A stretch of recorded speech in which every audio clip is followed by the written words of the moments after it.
Hello everyone and welcome back to another video from Apps Academy. In this video, I'm going to show you how to add new layers to your project on Adobe Express. So let's get started right away. First of all, open up your web browser and then in the address bar type in express.adobe.com and press enter. You will now be taken into the official Adobe Express website. If you haven't logged into your account already, you can find the sign in button at the top right section, which you can click on and then proceed forward with your credentials.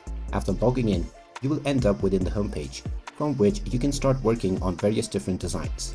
Now, if you wish to add multiple layers within your project, you will simply be required to drag any element within your edit window. Once you do this, it will automatically be created as a different layer. In order to access the layers menu, click on the layers tab at the top right section, which will show you all of the layers that you now have. So all you need to do in order to create a new layer is just start adding your elements, and it will automatically be selected as a new layer.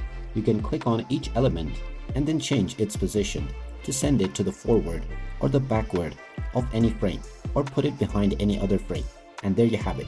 That is how you can add multiple layers to your project on Adobe Express. If you find this video helpful, make sure you hit that like button and subscribe to our channel if you haven't done so already.